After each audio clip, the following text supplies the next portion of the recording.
আসসালামু সুধী দর্শক, আমি ব্যারিস্টার এম.কে হাসান জানাই আপনাদেরকে শুভেচ্ছা স্বাগত এনটিভির এই জনপ্রিয় অনুষ্ঠান আইন অধিকার থেকে। সুধী দর্শক, রমজান মাসের শুভেচ্ছা, আপনাদেরকে রমাদান মোবারক। সুধী দর্শক, আইন অধিকার একটি আইন বিষয়ক পরামর্শমূলক অনুষ্ঠান। এই অনুষ্ঠানটি প্রত্যেক শনিবার দুপুর 12:30টার সময় স্কাই চ্যানেল 780-তে সরাসরি সম্প্রচারিত হয়ে থাকে। স্ক্রিনের উপরে যে নাম্বারটি আপনারা আমাদেরকে দেখতে পাচ্ছেন, সেই নাম্বারে আপনারা আমাদেরকে কল করুন এবং asylum, immigration, divorce, lease, prepaid যে কোনো বিষয়ে আপনারা আমাদেরকে কোশ্চেন করতে পারেন। কোশ্চেন করবার সময় একটি বিষয় আপনারা সবসময় সতর্ক থাকবেন যে আপনারা টিভির ভলিউমটি মিউট করে দেবেন এবং টিভি থেকে দূরে সরে যাবেন এবং সরাসরি আমাদের সঙ্গে কথা করবেন এবং আমাদেরকে কোশ্চেন করলে আমরা শুনতে পাবো এবং আপনাদেরকে কোশ্চেনগুলোর আনসার দেওয়ার চেষ্টা করব। সুধী দর্শক, বরাবরের মতো আমি কিছু আপডেট দিয়ে থাকি অনুষ্ঠানের শুরুতেই। তো কল যদি আসে আমি কল নেব। কল নেওয়ার আগ পর্যন্ত আমি কিছু আপডেট দিচ্ছি। এখন আমরা জানি যে এপ্রিলে কিছু চেঞ্জ এসেছে এবং চেঞ্জগুলোর ভিতরে বেশ ইম্পর্টেন্ট কিছু চেঞ্জ। তার ভিতরে একটা চেঞ্জ যেটা হচ্ছে গ্র্যাজুয়েট ভিসা একটা রুট, সেটা আসছে। এটা 1 জুলাই থেকে এটা ইমপ্লিকেশন হবে।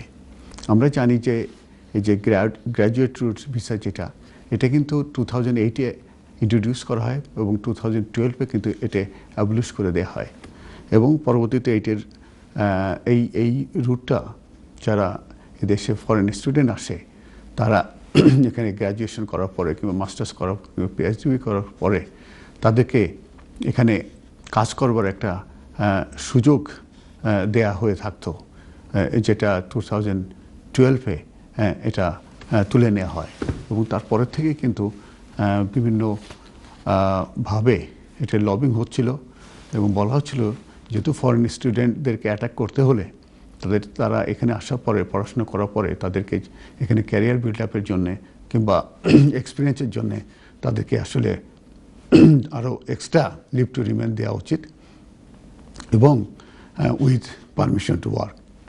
এবং সেখানে যেটা বলা হয়েছে যে পারমিশন টু ওয়ার্ক যেটা থাকবে সেটা ওপেন থাকবে। সেক্ষেত্রে হোম অফিসের কাছ থেকে তাদের কোনো পারমিশন নেওয়ার কোনো প্রয়োজন নাই। তো যারাই গ্র্যাজুয়েশন করবে, গ্র্যাজুয়েশন করার পরে তারা এই ভিসার জন্য অ্যাপ্লিকেশন করবে। করার পরে তাদেরকে এই 2 বছরের leave to remain in the UK যদি দেওয়া হয়ে থাকে, তখন তারা এদেশে কাজ করবার কিংবা জব খোঁজার এবং জব করার কিন্তু তাদেরকে পারমিশন থাকবে। তো এখানে যেটা বলা হয়েছে যে এই যে গ্র্যাজুয়েট ভিসা অ্যাপ্লিকেশন যখন করবে তাদেরকে 70 পয়েন্ট কিন্তু তাদেরকে স্কোর করতে হবে। তো এখানে রিকোয়ারমেন্টসের ভিতরে যেগুলো বলা হয়েছে সেগুলো হচ্ছে successfully completing the studies as a student at an institution with a track record of compliance. Track record of compliance যে ধরনের ইউনিভার্সিটি আছে, ইনস্টিটিউশন আছে, সেই সব ইনস্টিটিউশনে সাকসেসফুলি তাদেরকে স্টাডি করতে হবে। তারপরে যেটা getting a bachelor's degree, master's degree or certain professional qualification like the LPC for lawyers or PGCE for teachers. তার মানে বলা হচ্ছে কেউ যদি এখানে আসার পরে, কোনো ফরেন স্টুডেন্ট যদি এখানে আসার পরে তারা ব্যাচেলার ডিগ্রি কমপ্লিট করে থাকে, মাস্টার ডিগ্রি কমপ্লিট করে থাকে, কিংবা তারা যদি কোনো সার্টেন প্রফেশনাল যে কোয়ালিফিকেশন আছে, যেরকম আমরা জানি এলপিসি, যেরকম আমরা জানি লয়ারদের জন্য এলপিসি, যেরকম আমরা জানি যে টিচারদের জন্য পিজিসিই, এই ধরনের কোর্সও যদি কেউ কমপ্লিট করে থাকে তারা কিন্তু এই ভিসার জন্য অ্যাপ্লিকেশন করতে পারবে। তারপরে 3 নম্বর যে রিকোয়ারমেন্টস যে কথা বলা হয়েছে সেটা হচ্ছে being actually in the UK for a minimum length of time. তাদেরকে একটা মিনিমাম লেন্থ অফ টাইম কিন্তু থাকতে হবে and depending on the duration of the course এবং subject to exception for distance learning between January 22 and September 2021।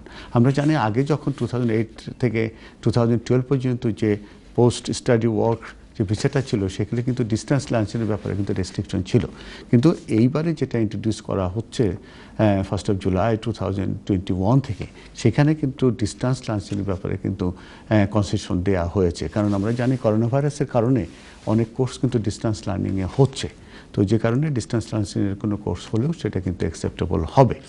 এখানে আরেকটা জিনিস বলা হয়েছে, সেটা হচ্ছে যে পিএইচডি কিংবা আদার ডক্টরাল গ্র্যাজুয়েট যদি কেউ কমপ্লিট করে থাকে, তাহলে কিন্তু তারা 3 ইয়ার্সের permission to stay on a graduate visa পাবে।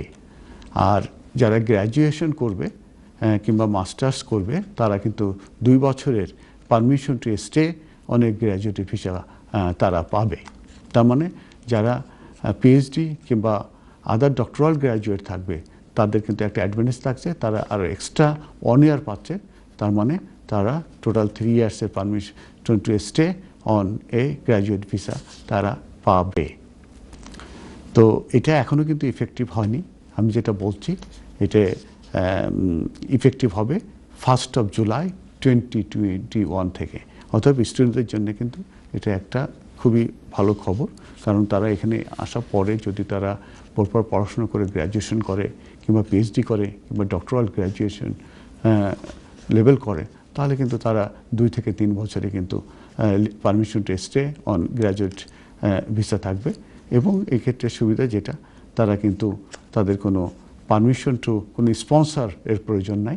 এটা তারা যে কোনো এমপ্লয়ারের কাছেই তারা অ্যাপ্লিকেশনের জবের জন্য অ্যাপ্লিকেশন করতে পারবে, এবং তারা ইন্টারভিউর মাধ্যমে জব অফার পেলে তারা কিন্তু স্ট্রেটওয়ে তারা কিন্তু জয়েন করতে পারবে। এটা একটা খুবই গুরুত্বপূর্ণ চেঞ্জ 1 জুলাই থেকে আসছে, এবং এটা মেনলি বেনিফিটেড হবে কিন্তু ফরেন স্টুডেন্ট যারা এখানে আসে, অনেক টাকা খরচ করে তারা পড়াশোনা করার পরে তাদেরকে এই গ্র্যাজুয়েট ভিসা দেয়া হবে। আর আরেকটা চেঞ্জের ব্যাপারে আসছে যে minimum hourly salary for skill workers. এক্ষেত্রে যে minimum salary holders threshold for the skilled worker route need to be worked out by the hour, not just annually. এটা যেটা বলা হয়েছে যে স্কিল ওয়ার্কার যে রুটটা আমরা জানি যে 1 ডিসেম্বর থেকে এটা রিশাবলিং করা হয়েছে, এবং সেক্ষেত্রে অনেক চেঞ্জ আসছে, এবং চেঞ্জে কিন্তু অনেক ফ্লেক্সিবিলিটি আসছে। তো সেই ক্ষেত্রে বলা হয়েছে যে এটা আওয়ারলি এটা যে তাদের ওয়েজেস সেটা নির্ধারণ করা হবে। আরেকটা চেঞ্জ আসছে, সেটা আমি বলবো যে expanding the shortage occupation list finally. এটার ব্যাপারে বলা হয়েছে যে ইন সেপ্টেম্বর 2020 থেকে মাইগ্রেশন কমিটি পাবলিশ করে যে একটা review of the shortage occupation list করে, এবং সেখানে তারা কিছু সুপারিশ করে। সেই সুপারিশের বেসিসে expanding the shortage occupation list যেটা আছে সেটা কিন্তু এক্সপ্যান্ড করা হয়েছে। তার ভিতরে যে ক্যাটাগরিগুলো ইন্ট্রোডিউস করা হয়েছে নতুন, সেগুলো আমি একটু পড়ে শোনাই। Health service and public health managers and directors, residential day and domiciliary care managers and proprietors, laboratory technicians, senior care workers, pharmacists, health professionals not elsewhere classified. তারপরে আছে নার্সিং অক্সিলারিস অ্যান্ড অ্যাসিস্ট্যান্টস।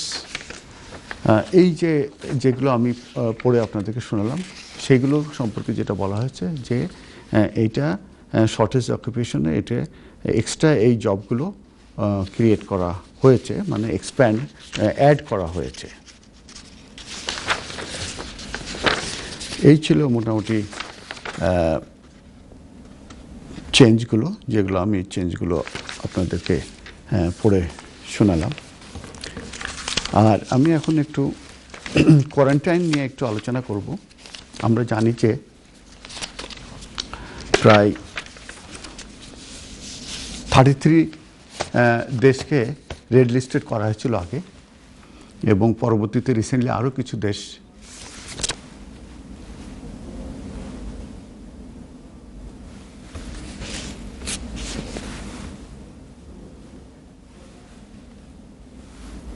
আমাকে বলা হচ্ছে যে কলার আছে, আমি কলটা নিয়ে নিই, দেখা যায় কলার কে লাইন। হ্যালো, আসসালামু আলাইকুম। হ্যালো, হ্যালো, আসসালামু আলাইকুম। ওয়ালাইকুম সালাম। আপনার কোশ্চেনটা করুন। না, কোয়েশ্চেন তো আপনার পাইলিছি, আপনারা কইছেন কিরকম না কিরকম মানুষ আনা যে উদ্দেশ্য। এখন দেশ থেকে মানুষ আনার ব্যাপারে যেটা আছে যে কেউ স্টুডেন্ট হিসাবে আসতে পারে, কেউ ভিজিটার হিসাবে আসতে পারে, কেউ স্পাউস হিসাবে আসতে পারে, কেউ স্কিল ওয়ার্কার হিসাবে আসতে পারে, এইসব রুটগুলো কিন্তু আছে। তো আপনার আসলে স্পেসিফিক্যালি আসতে হবে যে আপনি কোন ক্যাটাগরিতে কাকে কিভাবে আনতে চান, তখন আমি কিন্তু আপনাকে স্পেসিফিক্যালি অ্যাডভাইস দিতে পারি। তো আপনি যেটা বলতে চাচ্ছেন যে মনে করো ভিজিটর আনাইতাম চাইলাম, আমি অসুস্থ আছি, দেখাতাই তো যে ভিজিটার আনতে গেলে অবশ্যই আপনি আপনার যে আত্মীয়স্বজন আছে কিংবা বন্ধু বান্ধবী যদি কেউ আসতে চায়, অবশ্যই ভিজিটার এখানে আসতে হবে। কিন্তু ভিজিটার ভিসা ক্যাটাগরি একটা আছে ইমিগ্রেশন রুলসে। সেক্ষেত্রে কেউ যদি ভিজিটার হিসেবে আসতে চায়, তাহলে কিন্তু তাকে বাংলাদেশে দেখতে হবে যে তার ফিনান্সিয়াল এবং সোশ্যাল যে স্ট্যাটাস আছে সেটা কেমন আছে। তারা যেন ফিনান্সিয়ালি বাংলাদেশে ওয়েল এস্টাবলিশড হয় এবং তারা যেন সোশ্যালি যদি তাদের স্ট্রং টাই থাকে, তাহলে কিন্তু তারা অ্যাপ্লিকেশন করতে পারে। এবং সেক্ষেত্রে কিন্তু তাদেরকে অনওয়ার্ড জার্নির যে রিটার্ন টিকিট আছে তার একটা ফান্ড তাদেরকে থাকতে হবে। এবং যদি আপনি তাকে এখানে স্পন্সর হিসাবে আনতে চান কিংবা আপনার আত্মীয় হয়, তাহলে আপনার কাছ থেকে একটা ইনভাইটেশন লেটার দেওয়া যেতে পারে যে আপনাকে কিংবা আপনি অসুস্থ আছেন, আপনার যে মেডিকেল আছে সেগুলো দিয়ে একটা ইনভাইটেশন লেটার দিতে পারেন যে আপনার কোনো আত্মীয় আপনাকে দেখতে আসছে।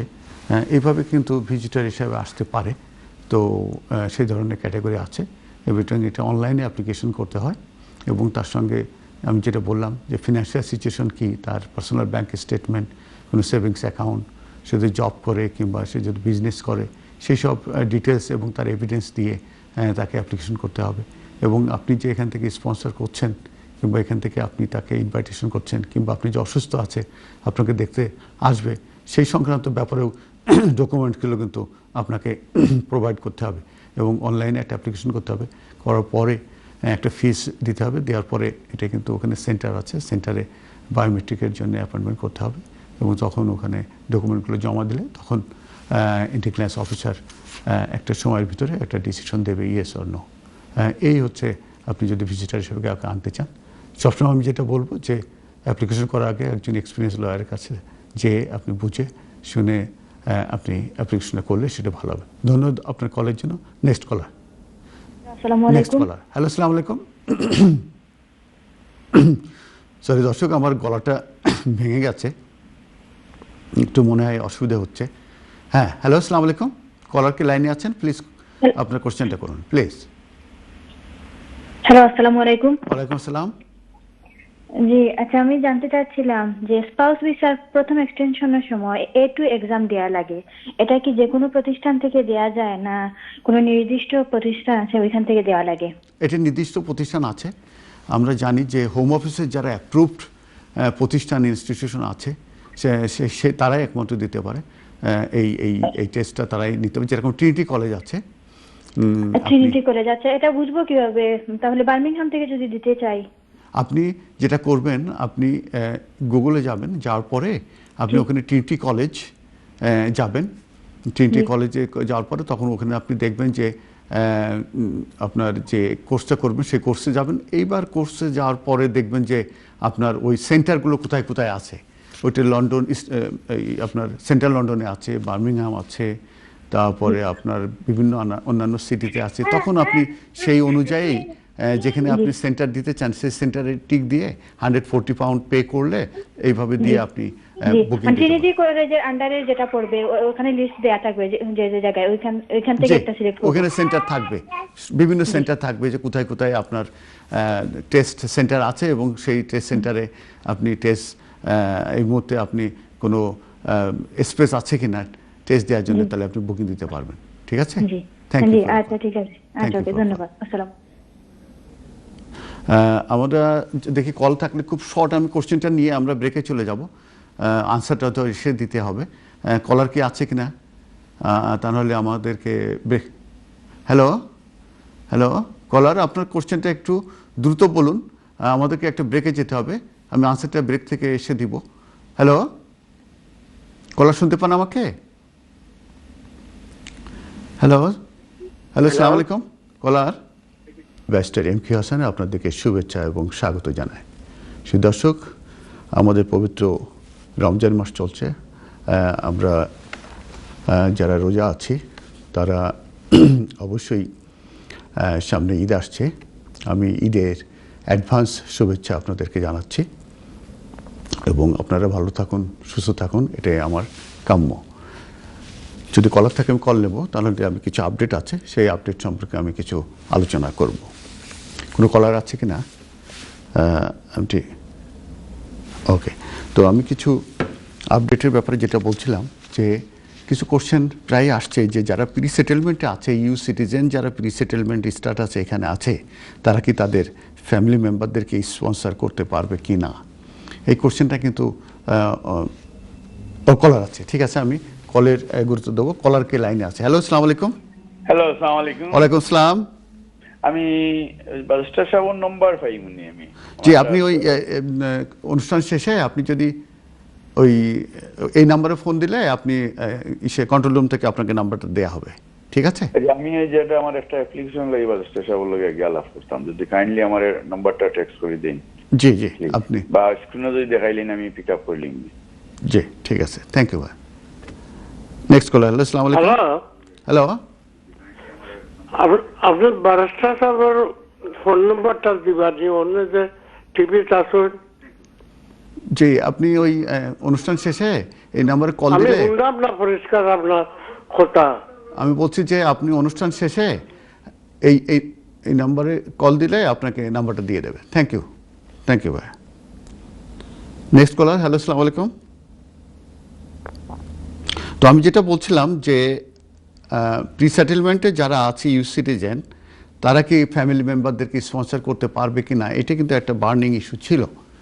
তো এটার ব্যাপারে কিন্তু রিসেন্টলি একটা হোম অফিস থেকে বলা হয়েছে যে ইয়েস, যারা প্রি সেটেলমেন্টে আছে EU citizen, EU pre settle স্ট্যাটাসে যারা আছে, তারা ফ্যামিলি মেম্বারদেরকে স্পন্সর করতে পারবে। এটা অ্যাপেন্ডিক্স FM এর আন্ডারে। অ্যাপেন্ডিক্স FM আমরা জানি, সেখানে কিন্তু ফিনান্সিয়াল যে রিকোয়ারমেন্টস সহ অন্যান্য যে রিকোয়ারমেন্টসগুলো আছে, সেগুলো কিন্তু তাদেরকে সেইভাবে স্যাটিসফাই করার প্রয়োজন রয়ে গেছে।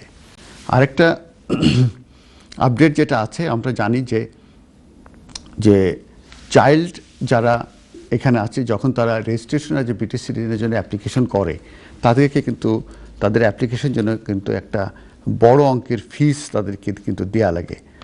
1012 পাউন্ড তাদেরকে কিন্তু ফিস দেওয়া লাগে। তো এটির ব্যাপারে কিন্তু রিসেন্টলি চ্যালেঞ্জ হয়েছিল যে একটা চাইল্ড, তাদেরকে যদি এইভাবে ফিস দেওয়া হয় তো এটা আনলফুল হবে, এবং এইটাই কিন্তু এটা আনলফুল হবে, এটাই কিন্তু আসলে ডিসিশন হয়েছিল। এবং সেই ডিসিশনটাকে চ্যালেঞ্জ করার পর হাইকোর্ট থেকে ডিসিশন হয়েছিল, হওয়ার পরে এটাকে চ্যালেঞ্জ করা হয়, চ্যালেঞ্জ করে হাইকোর্টে নিয়ে যায়। হাইকোর্ট থেকে আবার এটা ডিসিশন হয়, আপহোল্ড করা হয় যে ইয়েস, যে বাচ্চাদের জন্য যে রেজিস্ট্রেশন ফর ব্রিটিশ সিটিজেনশিপের যে অ্যাপ্লিকেশনের যে অ্যাপ্লিকেশন প্রসেসিং ফিস 1012 পাউন্ড, এটা আনলফুল।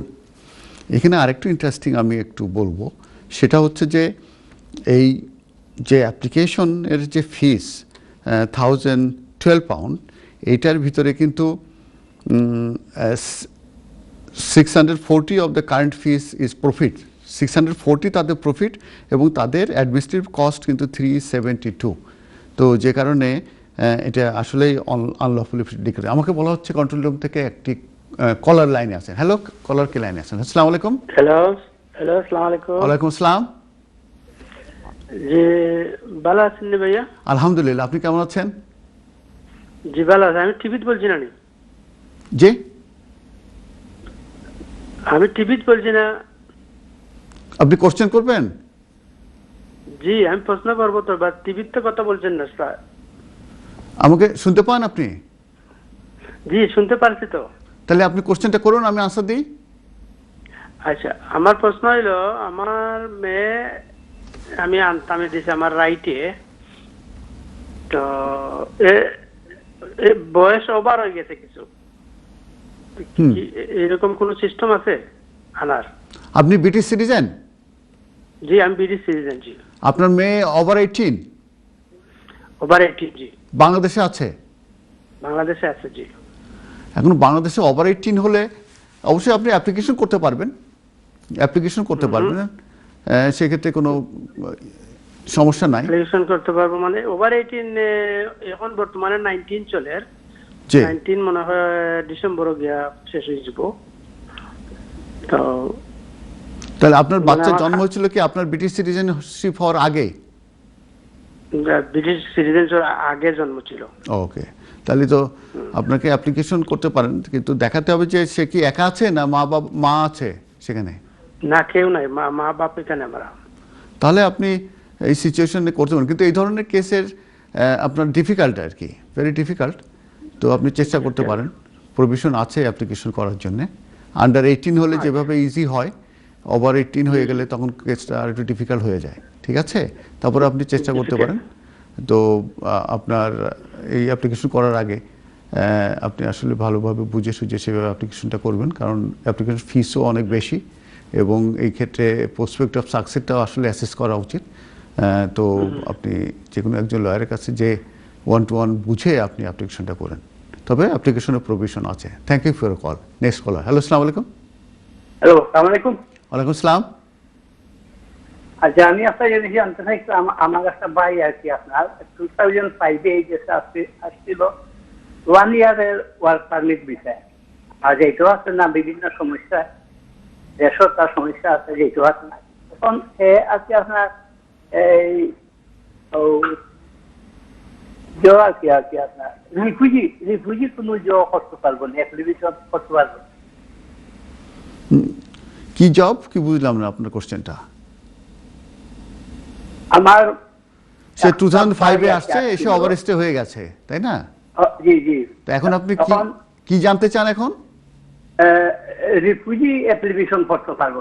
ও, রিফিউজি মানে অ্যাসাইলাম। জি জি। রিফিউজি স্ট্যাটাসের জন্য অ্যাপ্লিকেশন করতে গেলে তাকে অ্যাসাইলাম সিক করতে হবে। অ্যাসাইলাম সিক করতে গেলে অ্যাসাইলাম সিক করার জন্য আপনার কোনো রেস্ট্রিকশন নাই। কেউ যদি এদেশে আসার পরে মনে করে যে তার বাংলাদেশে ফেরত যাওয়া সম্ভব না, তার লাইফ উইল বি ডেঞ্জার, কিংবা বাংলাদেশও, আচ্ছা শুনেন, বাংলাদেশও তার কি আপনার ফ্যামিলি সবকিছু লস হয়ে গেছে, আর বউ বাচ্চার লগে কোনো যোগাযোগ নাই, তার বাড়িঘরও নাই, অন্তর্দেশ, আর মা ছিল, মাটা মারা গেছে, এরকম অবস্থা। Very sad, very sad. তো এখন কেউ 2005-এ আসছে, আর এখন তাহলে কত বছর হয়েছে স্যার? 15 বছর ওভার হয়েছে। এখন 15 বছর যদি কেউ, উনি কি একাই তো এখানে, তাই না? একা? জি, একা। 15 বছর থাকলে আসলে আমরা জানি যে 276 ADE যে একটা প্যারাগ্রাফ আছে ইমিগ্রেশন রুলসের, এটি ইন্ট্রোডিউস করা হয় এটা 6th of July 2012-এ। এই প্যারাগ্রাফে বলা হয়েছে কেউ যদি এদেশে আনলফুলি 20 ইয়ার্স থাকে, তখন কিন্তু তারা an application for leave to remain on the basis of private life তারা কিন্তু অ্যাপ্লিকেশন করতে পারে। ঠিক আছে, তো যেহেতু ওনার 25 বছর হয় নাই, 15 বছর 20 বছর হয় নাই, 15 বছর হয়েছে, তাহলে এই অ্যাপ্লিকেশন কিন্তু সাকসেসফুল হওয়ার জন্যে তার কিন্তু কম্পেলিং কম্পেশনাল সার্কামস্টেন্স থাকতে হবে, কিংবা আন্ডার আর্টিকেল 8 তার যে রিমুভাল ব্রিচ অফ আর্টিকেল 8 এই ধরনের যে কোনো, কিংবা মেডিকেল যদি কোনো গ্রাউন্ড থাকে, তাহলে 20 বছরের নিচে হলে তখন তারা সেটা কনসিডারেশনে নিতে পারে। কিন্তু সে ধরনের কোনো মেডিকেল আছে আপনার, ডায়াবেটিস আছে, হাই ডায়াবেটিস, যদি হাই ডায়াবেটিস থাকে, আরো কোনো প্রবলেম থাকে, সেগুলো দিয়ে অ্যাপ্লিকেশন করতে পারে। ঠিক আছে, অ্যাপ্লিকেশন করতে পারে। আর এই অ্যাপ্লিকেশনের নামটা কি? অ্যাপ্লিকেশনের নামটা কি? এটা FLRFP। আচ্ছা, FLRFP যে ফর্মটা আছে, কিংবা হিউম্যান রাইটসের যে ফর্মটা আছে, সেই ফর্মে এই অ্যাপ্লিকেশনগুলো করা সম্ভব। ওকে, ঠিক আছে।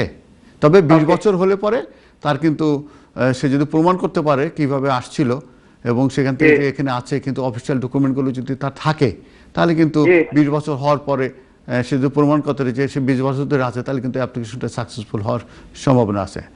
তো যে কারণে 20 বছরের মতো অপেক্ষা করলে বেটার হবে। আর 20 বছর আগে যদি কেউ করে, তাহলে মেডিকেল কিংবা অন্য কোনো কমপ্লিট অপারেশনের সার্কুলার থাকলে তাহলে করতে পারে।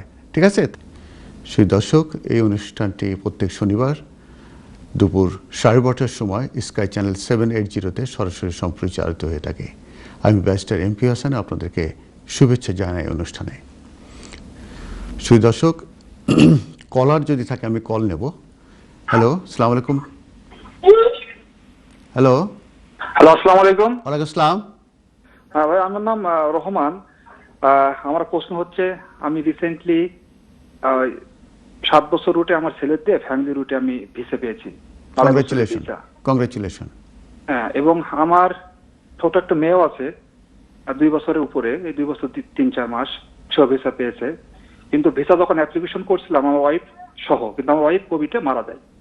ফেব্রুয়ারিতে আমার ওয়াইফ কোভিডে মারা যায়। আপনার ওয়াইফ কোভিডে মারা গেছেন? কোভিডে মারা গেছে। আহা, এখন মারা যাওয়ার পরে তারপরে সে বায়োমেট্রিক্স দিয়েছিল ভাইয়া। বায়োমেট্রিক্স দেওয়ার পরে কিন্তু ডিসিশনটা সে মারা যাওয়ার পরে ডিসিশন আসছে, কিন্তু ডিসিশন আসার আগে আমি তাদের আমার ডেথ সার্টিফিকেটটা মেল করে পাঠাইছিলাম যে আমার ওয়াইফ মারা গেছে, সার্কামস্ট্যান্স চেঞ্জ হয়ে গেছে। সেক্ষেত্রে আমাদের 3 জনকে ভিসা দিছে। ভিসা অলরেডি পেয়ে গেছি আমরা, বায়োমেট্রিক্স কার্ড, ভিআইপি কার্ডও পেয়ে গেছি, আলহামদুলিল্লাহ। হ্যাঁ, এবং আমাকে হোম অফিস টাকাও ব্যাক করে দিয়েছে আমার ওয়াইফের টাকাটা। কিন্তু আমার এখন প্রশ্ন, নেক্সট যদি আমি কাউকে বিয়ে করে আনতে চাই, সেক্ষেত্রে আমি বাংলাদেশ থেকে কাউকে আনতে পারবো কিনা আমার লুকআপটারের জন্য আমার বাচ্চাদেরকে? এখন যেহেতু আপনি limited leave to remain in the UK আছেন, এতে আন্ডার আর্টিকেল 8 এর মাধ্যমে আপনি অ্যাপ্লিকেশন করে করতে পারবেন। আপনি বিয়ে করে আপনি অ্যাপ্লিকেশন করে আনতে পারবেন। সেক্ষেত্রে আমার সেক্ষেত্রে আমাকে বাংলাদেশে যে হয়তো ফ্যামিলিকে বলতে হবে, তারা আমাকে যখন জিজ্ঞাসা করবে যে আসলে আমি ভিসা পাওয়ার পসিবিলিটি কতটুকু, আমাকে সেভাবে কথা বলতে হবে। তাহলে তো একটা আসলে ফ্যামিলির সাথে ভিসা পাওয়ার পসিবিলিটি যেটা আমি বলি শোনেন, একজন ব্রিটিশ সিটিজেন কিংবা সেটেল পারসনের যে অ্যাপ্লিকেশনগুলো করা হয় সেটা কিন্তু আন্ডার রুলস করা হয়। ঠিক আছে? অ্যাপেন্ডিক্স FM যেটা রুলসের নাম বলা হয়, অ্যাপেন্ডিক্স FM, সেখানে ফিনান্সিয়াল একটা রিকোয়ারমেন্টস আছে, ইংলিশ একটা রিকোয়ারমেন্টস আছে, তারপরে অ্যাকোমোডেশন রিকোয়ারমেন্টস আছে, এইগুলো। কিন্তু আপনার যে অ্যাপ্লিকেশন, যেহেতু আপনি এখানে limited leave to remain in the UK আছেন, অতএব এটি আপনার হিউম্যান রাইটস বেসিসে কিন্তু আপনার ওয়াইফ অ্যাপ্লিকেশনটা করবে। অতএব ওই যে ব্রিটিশ সিটিজেন, সেটেল পারসন কিংবা রিফিউজি স্ট্যাটাসের ওয়াইফের যে ধরনের একটা রিকোয়ারমেন্টসগুলো স্যাটিসফাই করতে পারলে যে ধরনের পসিবিলিটি থাকবে, আপনার এই অ্যাপ্লিকেশন কিন্তু সম্পূর্ণ হিউম্যান রাইটসের উপরে বেসিস করে হবে। অতএব সেই ক্ষেত্রে যে আপনি বিয়ে করার আগে আপনি চেষ্টা করতে হবে কিংবা আপনাকে ফাইট করতে হবে, কারণ আপনার বাচ্চাগুলো আছে, আপনার একজন ওয়াইফ দরকার, তাদেরকে লুক আফটার করার দরকার আছে। ঠিক না? আপনার কিন্তু এখানে কিন্তু নেসেসিটি আছে এবং এখানে কিন্তু আপনার কেস স্ট্রং এনাফ হওয়ার কথা। অতএব আপনি এখন যদি যুদ্ধে নামার আগেই যদি ভয় পেয়ে যান যে আমি হেরে যাব, তাহলে তো যুদ্ধে গেলেন না, তাই না? পরীক্ষায় আপনি বসার আগেই যদি মনে করেন ফেল করবো, তাহলে তো পরীক্ষা তাহলে পাস করবেন কিনা, তাহলে বসাও হবে না আর পাসও করা হবে না। তো সেই কারণে এটা আমি বোঝাতে পারছি কিনা যে ডিফারেন্সটা কি। হিউম্যান রাইটসের বেসিসে ঠিকমতো যদি অ্যাপ্লিকেশন করা যায়, একটা ভালো কভার লেটার আরও অন্যান্য সাপোর্টিং ডকুমেন্ট দিয়ে, আপনার ওয়াইফ মারা গেছে, তারপরে ছোট ছোট বাচ্চা আছে, তো এই মুহূর্তে আপনার নেসেসিটি আছে, অর্থাৎ হিউম্যান রাইটস গ্রাউন্ডে আপনাকে বা আপনার ওয়াইফকে এখানে আসার অ্যাকম্পানি দেওয়ার সুযোগ দেওয়া হোক, এটা কিন্তু একটা স্ট্রং গ্রাউন্ড। কোনো ক্রমে যদি আপনার ইন্টিগ্রেন্স অফ রিফিউজও করে, আমার মনে হয় যে যদি আপনাকে অ্যাপিলাইট দেওয়া হয় কিংবা অ্যাপিলাইট না দেওয়া হয়, জুডিশিয়াল লিভেতেও যান, তাহলে কিন্তু আপনার কেস স্ট্রং এনাফ থাকবে। তো আমি বলবো যে আমি কোনো সময় গ্যারান্টি বলি না, একমাত্র গ্যারান্টি আল্লাহ দিতে পারেন। ঠিক আছে? তো হিউম্যান রাইটস কিন্তু আপনার হিউম্যান রাইটস অ্যাপ্লিকেশনটা আপনি বিয়ে করলে এটি স্ট্রং অ্যাপ্লিকেশন হবে। Good luck. তো গুড লাক, ইনশাল্লাহ চেষ্টা করে দেখতে পারেন। ঠিক আছে? Thank you for call. Next call. Hello, আসসালামু আলাইকুম। হ্যালো, আসসালামু আলাইকুম।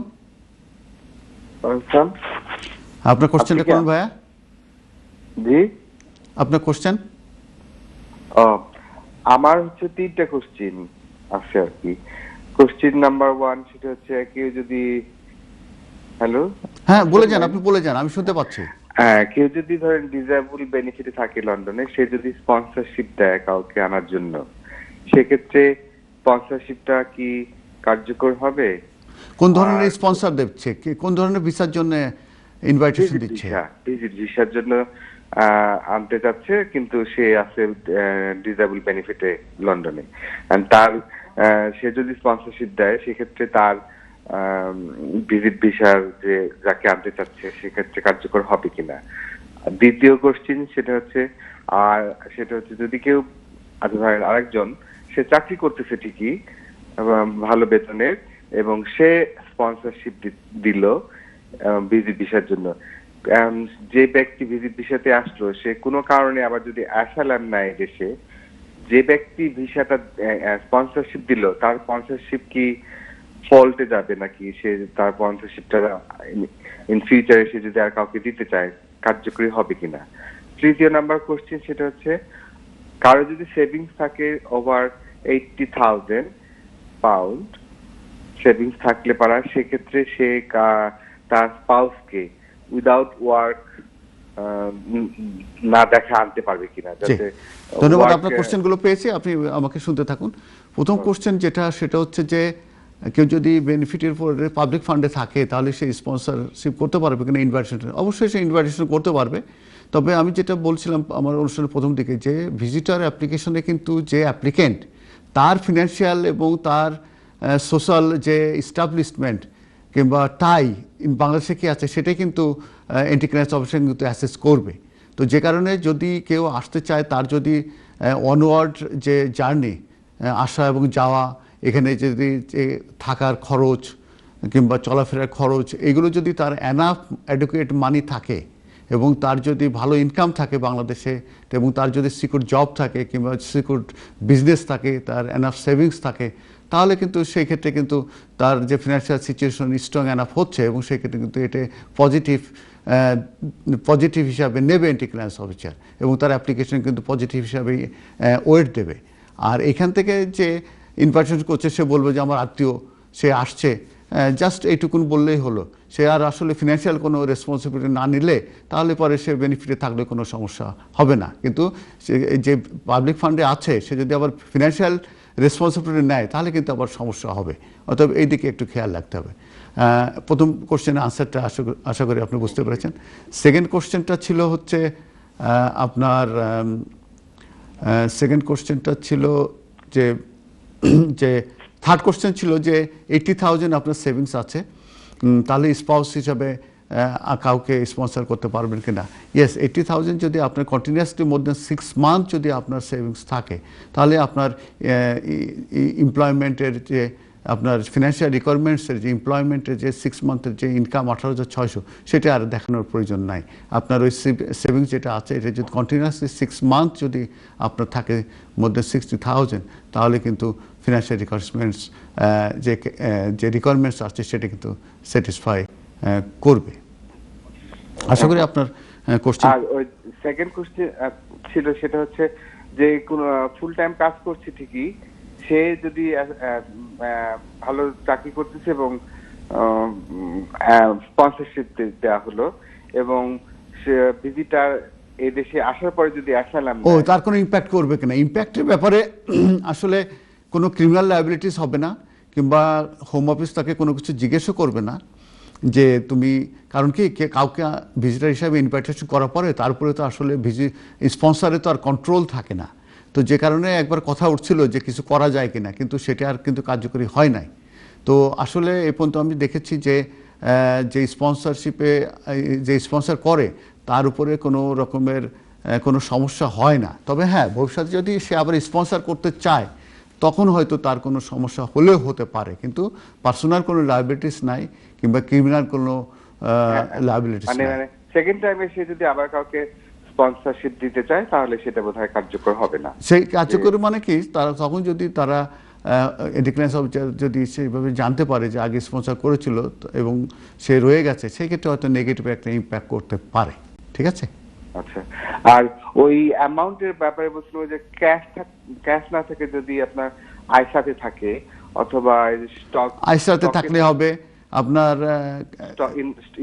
স্টক ইনভেস্টে থাকলে হবে। ওইখানে আসলে মেন যেটা মানে আইসাতে থাকলে হবে, তারপরে আপনার পার্সোনাল অ্যাকাউন্টে থাকলে হবে, এবং কোথায় কোথায় থাকলে সেটার একটা লিস্ট আছে, ওই দেখবেন যে ওখানে গেলে সেক্ষেত্রে একটা লিস্ট আছে। তবে পার্সোনাল অ্যাকাউন্টে থাকলে এই ধরনের অ্যাপ্লিকেশন আমি করেছি, মোর দেন 60,000 6 মান্থ কিন্তু কন্টিনিউয়াসলি থাকতে হবে, কিন্তু কোনো সময় কিন্তু মানি কিন্তু আপ ডাউন করতে পারবে। এটা আপনার লোয়েস্ট কত পর্যন্ত? 62 না 80? 60,000। এবং এই 60,000 থাকলে সে তাকে আপনার কন্টিনিউয়াসলি 6 মান্থ থাকতে হবে, কিন্তু একদিন থাকলে হবে না, 6 মাস কিন্তু তার 60,000 তার ব্যাংকে কিন্তু পড়ে থাকতে হবে, ব্যালেন্স থাকতে হবে। হ্যাঁ, প্রত্যেক দিনে। মোর দেন 1-2 ইয়ার্স আছে, এটা সমস্যা নাই। আমি বলতে চাচ্ছি যে এটা স্পাউসকে আনার জন্য তাহলে তাকে আর কাজ দেখাতে হলো না। Yes, you are right. আর এবং সেই ব্যক্তি আবার দেখো স্পন্সরশিপ করে কাউকে আনতে পারে স্পাউস ছাড়াও। জি জি, thank you for your call. Next caller. Hello, আসসালামু আলাইকুম। হ্যালো, আসসালামু আলাইকুম। ওয়ালাইকুম আসসালাম। যে আমার একটা প্রশ্ন ছিল, আমি আমার বাচ্চার রাইটে 10 ইয়ার্সের, আমি আমার ওয়াইফের সাথে ছিলাম ফার্স্ট আমার লাস্ট ইয়ার যখন ভিসা দিছে তখন আমার আপনার পার্টনার গ্রাউন্ডে দিছে। তো দিস ইয়ার আমি আমার ওয়াইফের সাথে কিছু মিসআন্ডারস্ট্যান্ডিং হয়, আমি এখনো আমার বাচ্চা ওয়াইফের সাথে আছি। তো আমার বাচ্চার গ্রাউন্ডে আমি অ্যাপ্লাই করছিলাম, তখন আমার 10 ইয়ার্সের গ্রাউন্ডে বাচ্চার প্যারেন্টস গ্রাউন্ডে ভিসাটা দিয়ে দিছে। তো এখন পর্যন্ত আমি এই 2 মাস হয়ে গেছে, কার্ডটা পাইছি না। তো এটা আমার লয়ারে কন্ট্যাক্ট করছেন। তো আমার কোয়েশ্চনটা হয়েছে যে এখন তো শুনছি করোনার কারণে ওরা যে নো পাবলিক ফান্ডটা আছে, তো ওইটা উইথড্র করে, আমি কি ওইটা উইথড্র করার জন্য অ্যাপ্লিকেশন করতে পারবো নি? অবশ্যই, আপনি যখন কার্ডটা পেয়ে যাবেন আপনার লয়ারের সঙ্গে যোগাযোগ করুন। এই ধরনের একটা অ্যাপ্লিকেশন আছে অনলাইনে, ওই অ্যাপ্লিকেশনটা করতে হয়, এটার জন্য কোনো ফিস নাই, ঠিক আছে? ওরা আপনার পার্সোনাল সার্কামস্টেন্স, 6 মান্থের ব্যাংকের স্টেটমেন্ট, আরও কিছু ডকুমেন্ট চাইবে, এগুলো দিয়ে আপনার লয়ারের মাধ্যমে অ্যাপ্লিকেশন করে দেন, এবং এগুলো কিন্তু এখন বেশিরভাগ ক্ষেত্রে কিন্তু অ্যাকসেপ্ট হচ্ছে। ধন্যবাদ আপনার কলের জন্য, good luck, thank you. Thank you. Next caller. Hello, আসসালামু আলাইকুম। ওয়ালাইকুম। ওয়ালাইকুম আসসালাম। কেমন আছেন ভাই? আলহামদুলিল্লাহ ভালো আছি, আল্লাহ বাঁচিয়ে রেখেছে, এটাই হাজার শুকর। আপনি কেমন আছেন ভাইয়া? হ্যাঁ ভাই, ভালো আছি, থ্যাংক ইউ। আপনারা একটা সুন্দর অনুষ্ঠান করার লাগে আমরা অনেক উপকৃত হই। আমার 2টা প্রশ্ন ছিল। জি বলুন, বলে যান আপনি। আমি একটা ফার্দার সাবমিশন করেছিলাম, 2 বছর হয়ে গেছে। কি করেছিলেন? Further submission. ও, ফার্দার সাবমিশন 2 বছর হয়ে গেছে। হ্যাঁ, 2 বছর। বলুন। 2 বছর হয়ে গেছে। জি। গত নভেম্বরে আমার বাচ্চার 7 বছর হয়েছে, ওইটা রিমাইন্ডার দিছি আমি। তো দেওয়ার পরে তারা 3 সপ্তাহ পরে আমাকে বলছে নতুন এভিডেন্স দেওয়ার জন্য। জি জি। নতুন এভিডেন্স সব কিছু আমি দিয়ে দিছি ডিসেম্বরের ফার্স্ট উইকে। জি জি। এখন পর্যন্ত কোনো রেজাল্ট আসে নাই। তাহলে আপনার অন দ্য বেসিস অফ কি আপনি কি ফ্যামিলি লাইফ এখানে? হ্যাঁ, আমার ফ্যামিলি লাইফ। আমার বাচ্চা 7 বছর হয়ে গেছে। হ্যাঁ, আমার বড় বাচ্চার 8.5 বছর হয়ে গেছে। তাহলে ইনশাআল্লাহ আপনি পেয়ে যাবেন। এখন এই ধরনের অ্যাপ্লিকেশনগুলো কিন্তু ওরা খুবই পজিটিভলি দেখছে। 7 বছর বাচ্চা থাকলে এখন মোটামুটি দিয়ে দিচ্ছে। আপনার যেহেতু ফার্দার এভিডেন্স চেয়েছে এবং আপনি সেগুলো প্রোভাইড করেছেন, ইনশাআল্লাহ হয়ে যাবে। তবে কোভিডের কারণে একটু ব্যাকলগ আছে। আপনি যেটা করতে পারেন, কারণ 6 মাস তো হয়ে 5 মে চলছে, তাহলে আপনি একটা চেঞ্জ আপ লেটার দিয়ে দেন। একটা চেঞ্জ আপ, আপনার যদি লয়ার থাকে লয়ারের সঙ্গে যোগাযোগ করে একটা চেঞ্জ আপ লেটার দিয়ে দেন। আমার মনে হয় যে ইনশাআল্লাহ আপনার পজিটিভ ডিসিশন এটা যাবে। Good luck. থ্যাংক ইউ ভাই। Thank you, good luck. Next caller. Hello, আসসালামু আলাইকুম। আসসালামু আলাইকুম। ওয়ালাইকুম আসসালাম। ভাই, আমাকে থ্যাংক ইউ সুন্দর প্রোগ্রাম করার জন্য। থ্যাংক ইউ, আপনাকে ধন্যবাদ আমাদের কল করার জন্য। প্রশ্ন হলো ভাই, আমি আগামী জুলাইতে 1 বছর হয়ে যাবে চাইলাম স্ক্রিন ইন্টারভিউ দেওয়া। আচ্ছা, তো আমি কি এখন কি কাজের জন্য অ্যাপ্লিকেশন করতে পারবো? অবশ্যই আপনি অ্যাপ্লিকেশন করতে পারবেন। এর ভিতরে আসলে কিছু ডিসিশন হয়েছে যে, কারণ ওরা হোম অফিস বলছে যে নিয়মটা হচ্ছে যে 1 বছর যদি অ্যাপ্লিকেশন পেন্ডিং থাকে তাহলে তারা কিন্তু পারমিশন টু ওয়ার্কের জন্য অ্যাপ্লিকেশন করতে পারবে। কিন্তু সেক্ষেত্রে আবার হোম অফিসে একটু ওখানে রাখছে যে তারা একমাত্র শর্টেজ অকুপেশনে অ্যাপ্লিকেশন করতে পারবে। এটাকে চ্যালেঞ্জ করা হয়েছিল রিসেন্টলি, বলা হয়েছে যে এটা ঠিক না, আসলে তাদেরকে পারমিশন টু ওয়ার্ক দেওয়া উচিত। তো আপনি চেষ্টা করেন, অ্যাপ্লিকেশন এখন করতে পারেন, চেষ্টা করতে পারেন। ধন্যবাদ। আরেকটা কোশ্চেন, আমি আমার আগামী ডিসেম্বরে আমার 20 ইয়ার্স হবে। জি। এই যদি আমি কাজের জন্য অ্যাপ্লিকেশন করি, আমি কি 20 ইয়ার্স আগামী ডিসেম্বর হবে এরকম কিছু? না, এটার জন্য আলাদা। এটা আপনি যে অ্যাসাইনমেন্ট করেছেন, আপনার 1 বছর হয়ে গেল, আপনি entitled for making an application for permission to work, সেটা করেছেন, দ্যাটস ফাইন। আর এটা হচ্ছে 20 ইয়ার্স যদি হয়ে যায় আপনার আনলফুলি এদেশে, then you can apply for leave to remain in the UK on private life বেসিসে আন্ডার 276 ADE। তখন আপনার ওইটা যখন ম্যাচিউর হয়ে গেল, তখন আপনি অ্যাপ্লিকেশনটা করে দিলে এবং ইনশাল্লাহ আপনার অ্যাপ্লিকেশন সাকসেসফুল হয়ে যাবে। Good luck. Thank you for caller. Thank you. Next caller. Hello, আসসালামু আলাইকুম। আসসালামু আলাইকুম ভাইয়া, আমার লাইনটা কেটে গেছিল, আমি ওই কলারের আগে ফোন করছিলাম। 7 বছরের বাচ্চার বলছিলাম আপনাকে। জি বলুন। আমার 2টা প্রশ্ন, একটা প্রশ্ন পেয়ে গেছে, আর একটা প্রশ্ন হচ্ছে আমার কাজের রাইট আছে, আমি না সাপোর্টেও আছি। জি। এখন আমি তো এখন পর্যন্ত ইন্স্যুরেন্স নাম্বার বার করতে পারি নাই। তো 2 সপ্তাহ পরে আমার একটা অ্যাপয়েন্টমেন্ট আছে জব সেন্টারে, হয়তো আমি ইন্স্যুরেন্স নাম্বার পেয়ে যেতে পারি। জি। এখন আমি তো না সাপোর্টে আছি, আমি যদি কোনো কাজ পাই তো আমি কি আমার না সাপোর্টের কি কোনো অসুবিধা হবে, বা কয়েক ঘন্টা দেখাবো বা কোথায় জানাবো? নার্স সাপোর্টটা হচ্ছে ন্যাশনাল অ্যাসাইলাম সাপোর্ট সার্ভিস, ঠিক আছে? যারা অ্যাসাইলাম সিকার আছে তাদেরকে এই সাপোর্টটা দেয়া হয়। তো আপনার অ্যাপ্লিকেশন যদি পেন্ডিং থাকে, ঠিক আছে, এখন ওরা যখন আপনাকে অ্যাসেস করেছিল তখন তো ওরা বলেছিল যে আপনার জব নাই, আপনি ডেস্টিটিউট, আপনার সমস্যা, ঠিক না? তো সেই কারণে কিন্তু আপনাকে কিন্তু সাপোর্টটা দেওয়া হয়েছে, ডেস্টিটিউট থাকার কারণে। এখন যদি আপনার যদি এনাফ ইনকাম থাকে কিংবা ফুল টাইম ইনকাম থাকে, ভালো ইনকাম থাকে, ওরা কিন্তু নতুন করে অ্যাসেস করতে পারে। অ্যাসেস করে ওরা যদি মনে করে যে আপনার ডেস্টিটিউট নাই, তাহলে কিন্তু ওরা ইচ্ছে করলে ওদের সাপোর্টটা কিন্তু উইথড্র করে নিয়ে যেতে পারে, ঠিক আছে? এই এখন আমার কি করা উচিত? আমি তো আর কাজ পাইতেছি না, যদি পাই মনে করেন সপ্তাহ হয়েছে আমি কাজে আছি, যদি ইমিগ্রেশন না, এটা আমার করণীয় কি?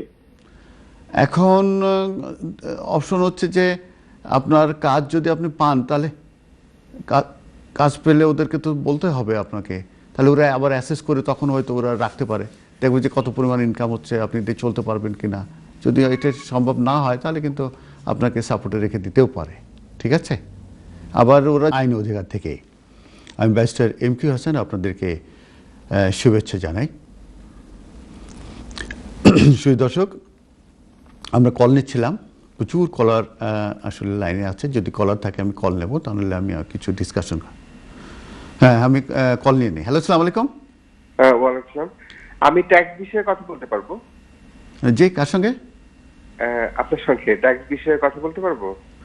ট্যাক্স ও ট্যাক্সে, হ্যাঁ করতে পারবো। হ্যাঁ, সেটা হচ্ছে আমার ধরেন 2টা বাড়ি আছে, 2টা বাড়িতে আমি যে 2টা বাড়িতেই বসবাস করছি এই কারণে যে ওই ভাড়াটিয়া দিলে ওরা অনেক বেশি মানুষ দিয়ে দেয়, সেক্ষেত্রে ট্যাক্স ডিক্লেয়ার করার জন্য যে রেন্টাল ইনকাম, সেটা কি একটা বাড়ির উপরে করতে হবে না 2টা বাড়ির উপরেই আমাকে ট্যাক্স দেখাতে হবে?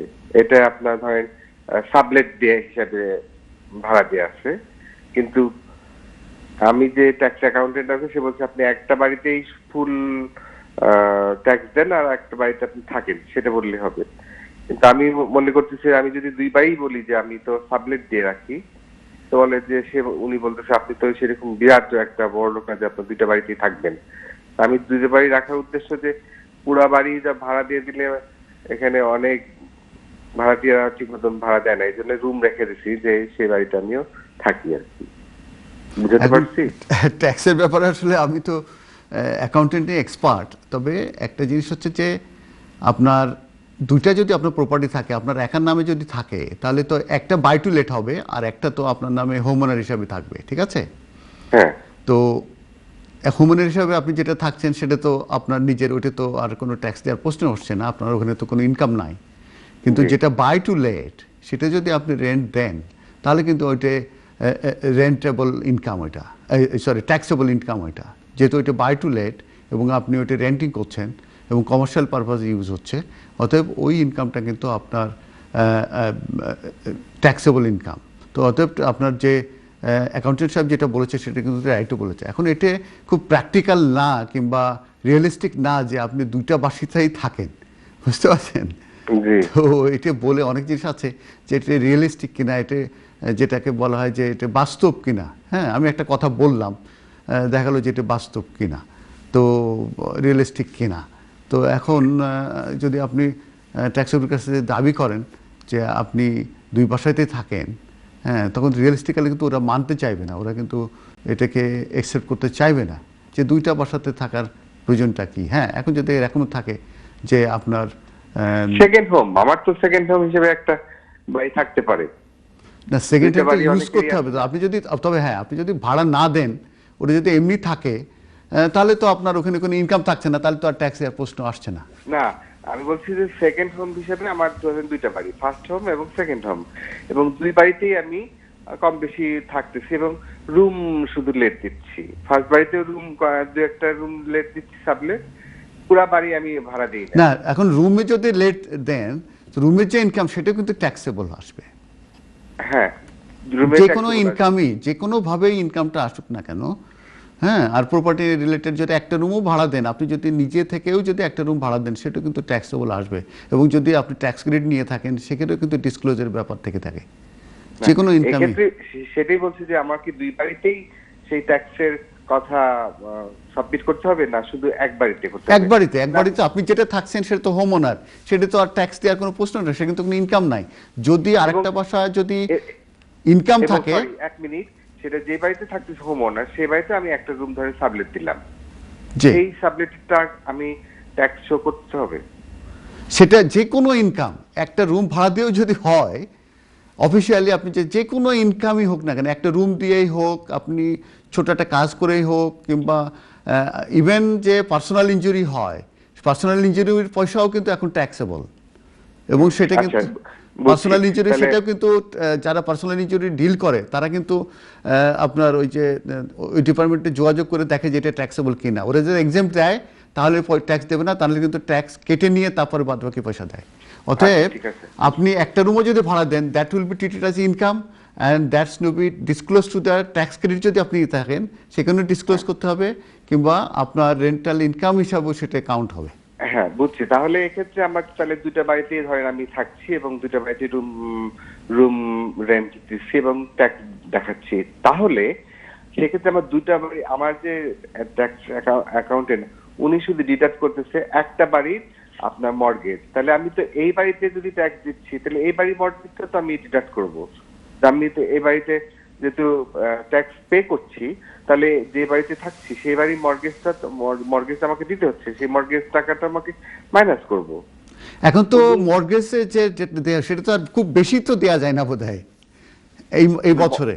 এবং যে ধরেন একটা বাড়িতে আসছি, সেই বাড়ি ভাড়া দিলেন, সেই বাড়িতে এখন আমি যেটা বলি শোনেন, আমি যেটা বলি এনাফ আসলে ডিসকাশন হয়েছে। আমি ধরেন, আমি তো লয়ার, বুঝতে পারছেন, আমি তো আইন বিষয়ে কথা বলতে পারি। ট্যাক্স বিষয়ে আসলে একজন accountant, he is an expert, এবং আমি বলবো যে আমার থেকে ওনার বেশি অভিজ্ঞতা আছে। এবং যেহেতু আপনি ওনাকে এমপ্লয়েড করেছেন এবং আপনি ওনার প্রফেশনাল অ্যাডভাইস নিচ্ছেন, আমি বলবো যে it is in between you and him. আমি এই ব্যাপারে আর বেশি কিছু সময় দিতে পারছি না। ধন্যবাদ আপনার কলার জন্য, thank you. Next caller. Hello, আসসালামু আলাইকুম। হ্যালো হ্যালো হ্যালো, আসসালামু আলাইকুম। জি, আসসালামু আলাইকুম। ওয়ালাইকুম আসসালাম। যে আমার একটা প্রশ্ন আছে। জি। আমার কোর্ট হইছে জানুয়ারির 21 তারিখে। জি। তো এই দিস ইয়ার জানুয়ারির 21 তারিখে আমার কোর্ট হইছে, এখনো পর্যন্ত আমাদের রেজাল্ট কিছু দিছে না, লিখিত ভাবে বা লেটার পেটার কিছু পাইছি না। আমার একটু কইবানি যে কিটা হইল। তাহলে আপনি কোর্টে একটু ফোন দেন, অথবা চিঠি লেখেন কিংবা ইমেল করেন যে আমার তো হিয়ারিং হয়ে গেল, আমি তো ডিসিশন পাচ্ছি না, এটা তো 4 to 6 উইকের ভিতরে ডিসিশন আসে, এত সময় লাগছে কেন? আপনি চেঞ্জ আপ করেন। ভিডিও কলে কনফারেন্স হয়েছিল, আমি ছিলাম আমার সলিসিটারের অফিসে কোর্ট হয়েছিল 21 তারিখ। হ্যাঁ, বুঝতে পেরেছি, এটা ভার্চুয়াল হিয়ারিং বলে, ভার্চুয়াল হিয়ারিং হয়ে গেছে, কিন্তু আপনি এখনো ডিসিশন পান নাই। আপনি এখন যেটা করতে পারেন, আপনি ফোন দিতে পারেন, ইমেল করতে পারেন, বা চিঠি লিখতে পারেন যে আমার হিয়ারিং অমুক দিকে অমুক তারিখে হয়েছে, কিন্তু এখনো ডিসিশন আসে নাই, আমাকে একটু আপডেট দেওয়া হোক। এমনি তারা যে সময় ডিসিশন দিছিল, ওই কোর্ট হয়েছিল, ওই সময় বলছে যে আমার সলিসিটার বলছিল যে আমার পক্ষে ডিসিশনটা আছে, বাট এখনো তো আমি লিখিত কিছু পাইছি না। জি না, লিখিত পেতে হবে, লিখিত পেতে হবে। অতএব আপনি ফোন দেন, ফোন দিয়ে ওদের সঙ্গে যোগাযোগ করেন, ঠিক আছে? Thank you for call, thank you for call. Next call. Hello, আসসালামু আলাইকুম। হ্যালো, আসসালামু আলাইকুম। ওয়ালাইকুম আসসালাম। ওয়ালাইকুম আসসালাম। স্যার, আমার একটা দুইটা প্রশ্ন। জি, প্লিজ করুন। প্রথমত হলো কি, আমার 2.5 বছরের ভিসা দিতে, জি, আর বাট আমার ফ্যামিলির লগে প্রবলেম হইছে। বর্তমানে কোর্টে বেবি আমার কাছে দিলাইছে, মানে আজকে 6-7 মাস ধরে আমার কার্ডের মাঝে নো পাবলিক ফান্ড, ওনে আমি চাই আমাকে ওদের কার্ডের মাঝে নো পাবলিক ফান্ড, ওটারে আমি উইথড্র করতাম, মানে এটা করলে সমস্যা হইব নি। কি উইথড্র করতে চান? এই যে নো পাবলিক ফান্ড তো আমার কার্ডের মাঝে লেখা, জি, আর আমি চাই আমাকে ও কার্ডের যে লেখাটা ওটা মানে ইমিগ্রেশনে যখন মানে তোলা যাইব না। আপনি সারেন্ডার করতে চান? জি জি। তাহলে হোম অফিসে আপনি লেখেন যে আমি এটা আর নিতে চাই না, সারেন্ডার করব। না না না না, আমার তো বুঝছেন না আপনি, আমি কইছি বর্তমানে বেবি আমার ফ্যামিলির লোকে প্রবলেম, বুঝছেন? হ্যাঁ হ্যাঁ, বেবি বর্তমানে কোর্টে আমার কাছে লাগছে আজকে 8-9 মাস ধরে, বুঝছেন নি? আচ্ছা, তো উনি তো আমি তো খাবো না, বেবি আমি লুক আফটার করা লাগে, তো আমি চাই আমাকে আমার কার্ডের মধ্যে তো লেখা নো পাবলিক ফান্ড, আমি তো কিছু পাই না। আপনি এটা উইথড্র করতে চান? হ্যাঁ, আপনি যেটা করবেন, আপনি অ্যাপ্লিকেশন করেন অনলাইনে, ওরা ব্যাংক স্টেটমেন্ট চাইবে, আপনার সিচুয়েশন কি ইত্যাদি ইত্যাদি এক্সপ্লেন করে অ্যাপ্লিকেশন করেন, এখন ওরা দিচ্ছে, দেয়, ঠিক আছে? কোনো সমস্যা তো নাই তো? না, কোনো সমস্যা হবে না। Good luck, good luck, thank you for call. Next caller. Hello, আসসালামু আলাইকুম। হ্যালো, কলারকে বোধহয় আমরা হারিয়ে ফেলেছি। তো আমি যেটা বলছিলাম যে বাচ্চাদের যে ব্রিটিশ সিটিজেনের যে অ্যাপ্লিকেশন রেজিস্ট্রেশন আছে ব্রিটিশ সিটিজেন, সেটা যে 1012 পাউন্ড যে ফিস, এবং সেই 1012 পাউন্ডের কিন্তু হোম অফিস প্রফিট করতো 640 পাউন্ড, এবং 372 তাদের অ্যাডমিনিস্ট্রেটিভ কস্ট ছিল, সেটাকে আনলুফুল করা হয়েছে। আমাকে বলা হচ্ছে কলার আছে, আমি কল নেব। হ্যালো, আসসালামু আলাইকুম। হ্যালো, আসসালামু আলাইকুম। ওয়ালাইকুম আসসালাম। আমি একটু ব্যারিস্টার সাহেবের সঙ্গে একটু কথা বলতে চাই। জি, বলছি ভাইয়া, আপনার কোশ্চেনটা করুন প্লিজ। আচ্ছা, আমার কোশ্চেন হলো, আমি আসলে ইউ রেসিডেন্ট, ইউ পাসপোর্টধারী। তো আমি আসলে আমার অলরেডি এনআই নাম্বার হয়ে গেছে এবং প্রি সেটেলমেন্টও করা হয়েছে। এখন আমি আসলে 31 ডিসেম্বরের আগে চলে আসছিলাম, কিন্তু আমি কোভিডের জন্য আসলে যেতে পারিনি, কিন্তু আমার রেসিডেন্স এখনো কন্টিনিউ আছে, আর আমার ফ্যামিলি আছে, 2 বাচ্চা আর আমার ওয়াইফ। তো আমার 2 বাচ্চার অলরেডি আপনার ইউ সিটিজেন ওরা, কিন্তু আমার ওয়াইফ বাংলাদেশি। তো আর আরেকটা সমস্যা হলো, আমার আসলে আমি মেইনলি জানতে চাচ্ছিলাম, এটা হলো আমি হলাম ডিসেবল পারসন, এবং আমি ডিসেবিলিটি বেনিফিট পাচ্ছি, আমার এখানে সব ধরনের বেনিফিট পাচ্ছি। তো আমি আসলে ওই ইউকেতে গেলে ইনস্ট্যান্টলি আমি কি এই ডিসেবিলিটি বেনিফিটের জন্য সরাসরি অ্যাপ্লাই করতে পারবো কিনা, এবং যদি পারি, এবং সেটা আমি আসলে ওখানে তো কোনো ট্যাক্স দিই নাই, কোনোদিন কাজ করি নাই, তো ওরা কি অ্যাকসেপ্ট করবে কিনা, বা এটা কোন আইনের আন্ডারে ওরা অ্যাকসেপ্ট করবে, করলেও তো একটু ডিটেলসে একটু বলবেন কি প্লিজ? আসলে অ্যাকসেপ্ট করবে কিনা এটা আমি বলতে পারবো না। আপনি তো এখানে কতদিন ছিলেন? এখন কি আপনি কোথায়, ইতালি? না না না, আমি বেলজিয়ামে। ও, বেলজিয়ামে আবার ফেরত চলে গেছেন এখানে এসে ওগুলো করে নাকি? না, চলে গেছি বলতে মানে আমি আসছিলাম যে আমার ফ্যামিলি নিয়ে যাব, কিন্তু আসলে কোভিডের জন্য, আপনার ওই লকডাউনের জন্য বিভিন্ন কারণে এখন আসতে পারছেন না। এখন আপনি এসে আপনি যেসব আপনার প্রাপ্য আছে যে প্রি সেটেলমেন্ট হিসাবে, আপনি সেগুলো অ্যাপ্লিকেশন করবেন। আপনি অ্যাপ্লিকেশন করার পরে ওখানে যে রিকোয়ারমেন্টসগুলো আছে সেগুলো যদি আপনি স্যাটিসফাই করেন, তাহলে তো এগুলো দেবে কি দেবে না তাদের ব্যাপার। আমি তো এখানে আপনাকে এই টিভি প্রোগ্রামে তো বলে দিতে পারি না যে আপনি আসবেন, অ্যাপ্লিকেশন করবেন, আপনার এগুলো সব হয়ে যাবে, ঠিক আছে? আর এগুলো বেনিফিট ম্যাটার। একটু খুলে বলি প্লিজ, একটু আমি বুঝতে পারছি, আমার আর ডিটেলস শোনার দরকার নাই, কারণ আমি যেটা বলি, আপনি যেভাবে আমার কাছে চাচ্ছেন যে হবে কি হবে না, এইভাবে আসলে কোনো জিনিস আসলে বলা সম্ভব না। সেটা হচ্ছে যে আপনি যদি আসতে চান আসবেন, আপনার তো এখানে স্ট্যাটাস আছেই, এরপরে তো যদি ইয়ে হয়ে যায় তাহলে আসলেন, এসে আপনি অ্যাপ্লিকেশন করলেন, তখন দেখলেন যে আপনার হলো কি না হলো। কিন্তু আমি বলতে পারবো না আপনি আসলেন অ্যাপ্লিকেশন করলেন হবে কি হবে না, এত ডিটেলস আমার আসলে আমি বলতে পারবো না। Thank you for call. Next caller. Hello, আসসালামু আলাইকুম। হ্যালো হ্যালো হ্যালো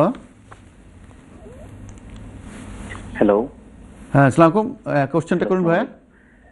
জি ভাইয়া, আমার কোয়েশ্চনটা ছিল, আগে একটা ফোন করছিলাম ওই যে কার্ডের মধ্যে নো পাবলিক ফান্ড ওইটা উইথড্র করার জন্য। তে আমার ভিসা গ্রান্ট করছে 2 মাস হয়েছে, এখন আমি কার্ড পাইছি না। তে কার্ড না পাইলে কি এখন? না কার্ড পেতে হবে, কারণ কি আপনি অ্যাপ্লিকেশন করার পরে আপনি কার্ডটা পাওয়ার পরে অ্যাপ্লিকেশন করেন, ঠিক আছে? জি, বাট আমার তো কার্ড এখনো ওরা দিতেছে না, মানে তাহলে অপেক্ষা করতে থাকেন, অসুবিধা নেই, ঠিক আছে? ধন্যবাদ আপনার কলের জন্য। Next caller. হ্যালো, আসসালামু আলাইকুম। হ্যালো হ্যালো, আসসালামু আলাইকুম। ওয়ালাইকুম আসসালাম। আচ্ছা, আমি ওই বাচ্চাদের রেজিস্ট্রেশনের ব্যাপারে কিছুক্ষণ আগে শুনলাম। জি, ওই এটা নাকি 600 কত করা হয়েছে আন্ডার 18, যেখানে 1012 পাউন্ড ছিল। জি, এখন এটা আমি মার্চে তার অ্যাপ্লিকেশন করছিলাম 1012 পাউন্ড পে করে। এমনকি আমি কি পয়সাটা ফেরত পাবো হোম অফিসে লিখে? হ্যাঁ, পয়সা ফেরত দেবে ওরা অটোমেটিক দিবে না আমি লিখতে হবে? না, ওরা অটোমেটিক্যালি দেবে, অটোমেটিক্যালি দেবে, ঠিক আছে? এটা মার্চে আমি করছি, কিন্তু April 6 before 6th of April. হ্যাঁ, আপনি যেটা অ্যাপ্লিকেশন কি এখনো ডিসিশন হয়েছে? এখনো ডিসিশন হয়েছে এবং ডিসিশন হয় নাই, কিন্তু তাকে আমি এই যে গত 7 তারিখে আমি তার 6 তারিখে বায়োমেট্রিকের জন্য অ্যাপয়েন্টমেন্ট নিয়ে দিয়ে আসছি। কোনো অসুবিধা নেই, ডিসিশন হলে আমার মনে হয় যে ওরা আপনার চেক পাঠিয়ে দেবে, ঠিক আছে? Thank you, thank you for call, thank you. Next caller. Hello, আসসালামু আলাইকুম। হ্যালো হ্যালো, আসসালামু আলাইকুম। হ্যালো, আসসালামু আলাইকুম। ওয়ালাইকুম আসসালাম। কোশ্চেনটা করুন ভাইয়া। আচ্ছা ভাই, আমার একটা কোয়েশ্চন, এই যে ইউরোপিয়ান থেকে বাইরে যেতেছে ইংল্যান্ড, ইউকে, এইটা কি ব্রেক্সিটের জুন পর্যন্ত টাইম, এইটা কি জুনের পরে কোনো আর কোনো টাইম বাড়ানো হয়েছে না জুন পর্যন্ত লাস্ট টাইম? আমার জানা মতে এখনো জুন পর্যন্ত রয়ে গেছে। আমাকে একজন বললো আগস্ট পর্যন্ত বাড়াইছে ওরা। আগস্ট পর্যন্ত আমি দেখি নাই, আমি আমার জানা নাই। হতে পারে, যদি কেউ দেখে বলতে পারে, যদি আপনার এই লিঙ্কটা পাঠায় তাহলে আপনি দেখলে তাহলে হতে পারে, কিন্তু আমি এখন পর্যন্ত কোথাও দেখি নাই। ধন্যবাদ আপনার কলের জন্য। Next caller. হ্যালো, আসসালামু আলাইকুম। হ্যালো, তো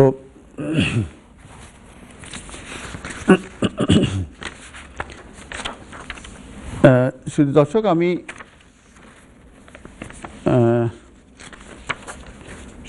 আমি ওই যে ইয়ে সম্পর্কে একটু আলোচনা করি, যে স্কিল ওয়ার্কারের যে স্পন্সর লাইসেন্স সম্পর্কে একটু আলোচনা করি। যে স্পন্সর লাইসেন্স আমরা জানি যে অনেক রেস্টুরেন্ট আছে, তারা এই ধরনের অ্যাপ্লিকেশন করতে চায়। তো এই ধরনের অ্যাপ্লিকেশন করতে গেলে তাদেরকে আসলে কি কি করা উচিত এবং কি কি ডকুমেন্ট লাগে। কলটা তাহলে আমি নিয়ে নিই। কলার কে লাইনে। হ্যালো, আসসালামু আলাইকুম। হ্যালো, আসসালামু আলাইকুম। ওয়ালাইকুম আসসালাম। আচ্ছা, আমরা ইটালিয়ান সিটিজেন, কিন্তু আমার ওয়াইফের এবং একটা বাচ্চার জন্য সিটিজেনে অ্যাপ্লাই করছি আমাকে ছাড়া।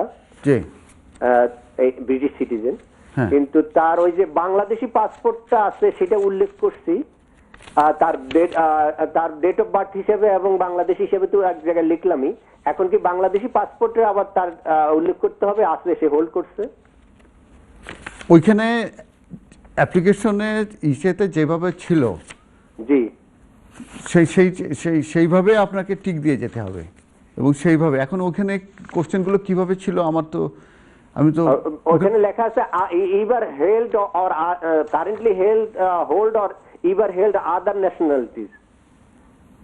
আদার ন্যাশনালিটি বলতে কি আমাদের বাংলাদেশকে আদার ন্যাশনালিটি না অন্যান্য দেশের আদার ন্যাশনালিটি, এটা একটু ক্লিয়ার করবেন কি? আপনার ওয়াইফের অ্যাপ্লিকেশন, আপনার ওয়াইফের তো একটাই তো ন্যাশনালিটি নাকি? একটা ন্যাশনালিটি, শুধু ইটালিয়ান ন্যাশনালিটি, আর আমাদের জন্মসূত্রে তো একটা ন্যাশনালিটি আছে, ওটা কি জানাতে হবে? যদি আপনার ডুয়েল ন্যাশনালিটি থেকে থাকে তাহলে আপনি ডুয়েল ন্যাশনালিটি আপনি বলতে পারবেন যে ইয়েস, এতে করে তার পাসপোর্ট নাম্বার দিলে এবং সে হোল্ড করছে এই হিসাবে তার এই ব্রিটিশ সিটিজেনের কোনো অসুবিধা হবে না তো? না না, সেটা কোনো অসুবিধা হবে না। ওইখানে কোশ্চেন সবসময় থাকে যে অন্য আদার কোনো ন্যাশনালিটি থাকে কিনা, ওইটা থাকলে সেটা দিয়ে দেওয়া যায়। এটা আমাদের যে রকমের ডুয়েল ন্যাশনালিটি, বাংলাদেশের পাসপোর্টও আছে, আবার ব্রিটিশ পাসপোর্ট আছে, অথবা আমাদের ডুয়েল ন্যাশনালিটি, অথবা আমরা যদি কোনো অ্যাপ্লিকেশন করি এই সিচুয়েশনে, তখন আমাদের একটু বলতে হবে যে আমাদের বাংলাদেশের সিটিজেনশিপ আমরা হোল্ড করছি। আবার অনেকে বাংলাদেশের সিটিজেনশিপ হোল্ড করে না, তারা বলবে না, ঠিক আছে? কারণ সত্যটাই তো হাইডেন করা উচিত না নাকি? এটাই তো বেটার। কারণ এবং সে বাংলাদেশি পাসপোর্ট নিয়ে এখানে আছে, তাদের কাছে রেকর্ডও আছে, আসছিল। তাহলে তো এখানে তো হাইড করার কোনো ব্যাপার নাই, মিথ্যা কথা বলার দরকার নেই। কারণ হচ্ছে যে এখানে তো কোনো ব্যাড ইমপ্লিকেশন নাই, কোনো ব্যাড ইম্প্যাক্ট নাই। ব্যাড কোনো ইম্প্যাক্ট নাই। অতএব খামাখা মিথ্যা কথা বলার কোনো লাভ হবে না, এই তো? জি জি জি, ঠিক আছে। ওকে, থ্যাংক ইউ ভাই সুন্দর উত্তর দেওয়ার জন্য। Okay, thank you. Next call. Hello, আসসালামু আলাইকুম। হ্যালো, আসসালামু আলাইকুম। ওয়ালাইকুম আসসালাম। আচ্ছা, আমি একটা কোশ্চেন করব। হ্যাঁ জি, কোশ্চেন করুন প্লিজ। আমি কোশ্চেনটা এর আগে করছিলাম, উত্তর পাইছি। হ্যালো, হ্যাঁ জি, বলে যান, আমি শুনতে পাচ্ছি। উত্তরটা ঠিক পাইছি, কিন্তু একটু আরেকটা ক্লিয়ার হওয়ার জন্য, সেটা হচ্ছে বলছিলাম যে ডিসেবল পারসন স্পন্সরশিপ দিল, এখন সেই যাকে দিল সে যদি কোনো কারণে এসে অ্যাসাইলাম নিল এদেশে, তার মানে স্পন্সরশিপটা কার্যকরী হবে কিনা, এবং যে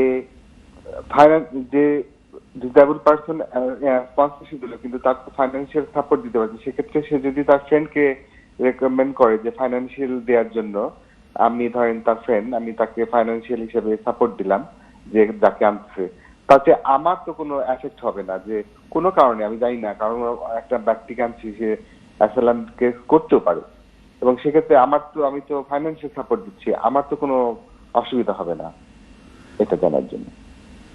মানে না, আপনি যে কেউ যদি এখানে ডেস্টিটিউট থাকে, আপনি যদি তার হেল্প করেন, তাহলে তো এখানে তো কোনো সমস্যা হওয়ার কথা না, ঠিক আছে? আনলেস আপনি কোনো খারাপ কাজের জন্য হেল্প না করলে হলো, ঠিক আছে? ডেস্টিটিউট আছে, আপনি তো তাকে হেল্প করতে পারেন, তাই না? এটা তো সোয়াবের ব্যাপার, এবং এটা তো আনলফুল না, ঠিক আছে না? হ্যাঁ, মানে আমি ডাইরেক্টলি তাকে স্পন্সরশিপ দিলে সে কাজ হবে, কিন্তু ডাইরেক্ট দিতে যাচ্ছি না, কারণ অনেকেই আসে অ্যাসাইলাম নেয়, এবং আমি যদি নেক্সট টাইমে কাউকে আনতে চাই তাহলে আমার কার্যকরী হবে না। সেজন্য যে আমার একটা ফ্রেন্ড আছে, সে আবার ডিসেবল বেনিফিটে থাকে, সে স্পন্সরশিপটা দিবে, কিন্তু সে যেহেতু ডিসেবল বেনিফিট, তো তার ফাইন্যান্সিয়াল কোনো সাপোর্ট নাই, তো আমি তাকে হেল্প করব, যে আমি বলবো যে আমি তো ফাইন্যান্সিয়াল হিসেবে আমার বাসায় থাকবে, দেখবো, এই হিসাবে, মানে যে টুরিস্ট ভিসায় কাউকে আনার জন্য। হ্যাঁ, ঠিক আছে, দ্যাটস গুড আইডিয়া, ঠিক আছে। জি, okay, thank you. Next caller. Hello, আসসালামু আলাইকুম। হ্যালো, আসসালামু আলাইকুম। ওয়ালাইকুম আসসালাম। আমি কি স্টুডিওতে কথা বলতেছি? জি, বলছেন, আপনি ব্যারিস্টার এম কিউ হাসানের সঙ্গে কথা বলছেন, আপনার কোশ্চেনটা করুন প্লিজ। আমার একটা কথা হলো, আমি ইউরোপিয়ান পাসপোর্ট, জি, এখানে ফিস রিমেন্ট করছি। আমার ওয়াইফ বাংলাদেশ পাসপোর্ট, আমি এখানে আসছি 3 বছর ধরে। এখন আমার শ্বশুর শাশুড়ি আনার জন্য আমি অ্যাপ্লাই করতাম, এখন পাসপোর্ট পাইতেছি না, এখনো বাংলাদেশের এই করোনার জন্য পাইতেছি না। যদি আমি পাসপোর্ট জুনের 30 তারিখের আগে পাই, তাহলে যে কোনো সময় পাবেন নিলে কি অ্যাপ্লাই করতে পারবো? আপনি জুনের 30 তারিখের আগে অ্যাপ্লিকেশন করে দিতে হবে, অনলাইন অ্যাপ্লিকেশন করে দিতে হবে। আচ্ছা, ঠিক আছে। যদি অ্যাপার্টমেন্ট দিয়ে দেয় তারা জুনের 30 তারিখের পরে, কোনো অসুবিধা হবে না? অ্যাপ্লিকেশনটা করতে হবে 30-এর আগে, জুনের 30 তারিখের আগে। জি জি, আচ্ছা, থ্যাংক ইউ। আচ্ছা স্যার, আরেকটা প্রশ্ন আমার। জি, বলুন। এই আমি যদি ইউকে পাসপোর্ট এখন নেই, তাহলে কি আমার স্প্যানিশ পাসপোর্ট ছাড়তে হবে, না দুটোই রাখা যাবে? বাংলাদেশটাই আমার আছে, জন্মসূত্রে স্প্যানিশটা ন্যাশনাল। এটা নির্ভর করবে আপনি ইউরোপের যে দেশে আছেন ওই দেশের উপর নির্ভর করবে, কারণ যে রকমের ইন্ডিয়ান সিটিজেনশিপে ডুয়েল সিটিজেনশিপ নাই, তারা যদি ব্রিটিশ পাসপোর্ট নেয়, তারা তো ডুয়েল সার্টিফিকেট, যেন বাংলাদেশে ডুয়েল সিটিজেনশিপ আছে। আপনি কোন দেশের সিটিজেন? আপনি কি ইটালি? না, আমি স্পেন। স্পেনের ইমিগ্রেশন ওখানে কি বলে, ওদেরকে ডুয়েল সিটিজেনশিপ আছে জানেন আপনি? হ্যালো, আমি শুনতেছি টিভিতে। আপনি তো স্পেনের সিটিজেন, স্পেনের সিটিজেন হিসেবে আপনি জানেন যে স্পেনের সিটিজেন কি ব্রিটিশ আর অন্য দেশের সিটিজেনশিপ নিতে পারে কিনা? যে এইটা আমি জানি না, এইটাই যেতে বলতে। তাহলে আপনি ওখানকার লয়ারের কাছে জিজ্ঞেস করেন, স্পেনের লয়ারের কাছে। কিন্তু ব্রিটিশ সিটিজেন অন্য দেশের সিটিজেনশিপ নিতে পারে, যেরকম আমরা বাংলাদেশে পাসপোর্ট তো আছে, আমরা ব্রিটিশ সিটিজেনশিপ নিয়েছি, ঠিক আছে? এটা নির্ভর করছে যে আপনার স্পেনের ইমিগ্রেশন ল কি বলে, ঠিক আছে? কিন্তু এখানের ব্রিটিশ লয়ের কোনো রেস্ট্রিকশন নাই যে ব্রিটিশ পাসপোর্টকে নিলে অন্য দেশের পাসপোর্ট সে রাখতে পারবে না, ঠিক আছে? তো শুধু দর্শক, আমাদের অনুষ্ঠান কিন্তু একদম শেষের দিকে চলে আসছি। তো আমি কিছু আপডেট দিয়েছিলাম, একটু সামারাইজ করে আমি একটু কথা বলে অনুষ্ঠানটা আমাদের শেষ করে দেবো। আমি বলছিলাম যে স্টুডেন্টদের জন্য একটা শুভ সংবাদ, সেটা হচ্ছে যে পোস্ট স্টাডি ওয়ার্ক যে ভিসা, সেটা আবার ইন্ট্রোডিউস হতে যাচ্ছে 1 জুলাই থেকে, এবং এটা 70 পয়েন্ট স্কোর করতে হবে। যারা গ্র্যাজুয়েশন করবে, মাস্টার ডিগ্রি করবে, কিংবা পিএইচডি করবে, কিংবা ডক্টরাল কোনো করবে, তখন তারা কিন্তু এই ভিসার জন্য অ্যাপ্লিকেশন করতে পারবে। এবং যারা গ্র্যাজুয়েশন লেভেল, তারা গ্র্যাজুয়েট মাস্টার, তারা 2 ইয়ার্সের leave to remain on post study work visa পাবে, গ্র্যাজুয়েট ভিসা পাবে। আর যারা মাস্টার্স যারা পিএইচডি এবং ডক্টরাল গ্র্যাজুয়েটস, তারা 3 বছরের জন্য পারমিশন টু স্টে অন এই গ্র্যাজুয়েট ভিসা পাবে। এবং এখানে আরেকটা জিনিস আছে, যারা এই ধরনের অ্যাপ্লিকেশনের জন্য করবে, তাদের যে স্পাউস আছে এবং আন্ডার এজ ডিপেন্ডেন্ট আছে, তারা কিন্তু একই সঙ্গে অ্যাপ্লিকেশন করতে পারবে, এবং তারাও কিন্তু ওই 2 বছর এবং 3 বছরে কিন্তু পারমিশন টু স্টে পাবে। আর কেউ কিন্তু যারা যেসব স্টুডেন্টরা এই অ্যাপ্লিকেশনের জন্য অ্যাপ্লিকেশন করবে, তাদের যদি কোনো স্পাউস বাংলাদেশে থেকে থাকে এবং আন্ডার এজ যদি বাংলাদেশে থেকে থাকে, তারা কিন্তু এখানে ডিপেন্ডেন্ট হিসাবে আসতে পারবে না। এটা কিন্তু একটু ডিফিকাল্টি এখানে করে দিয়েছে। কিন্তু এখানে যারা থাকবে তারা কিন্তু একই সঙ্গে ভিসা পাবে। তবে যারা ডিপেন্ডেন্ট থাকবে, তারা কিন্তু কাজে পারমিশন, ফুল টাইম কাজে পারমিশন, সেগুলো তাদের কিন্তু থাকবে। আর তাদেরকে আমি যেটা বললাম যে 70 পয়েন্টের ব্যাপারে বলেন। তো সেই দর্শক, আমাদের অনুষ্ঠান একদম শেষে চলে এসেছে। রমজান মাস, আপনাদের যে ঈদ আসছে, ঈদের শুভেচ্ছা ইন অ্যাডভান্স। আমাদের জন্য দোয়া করবেন, আপনাদের জন্য দোয়া করি। ভালো থাকবেন, সুস্থ থাকবেন। আবারও সামনে দেখা হবে সেই প্রতিশ্রুতি দিয়ে। আল্লাহ হাফেজ, আসসালামু আলাইকুম।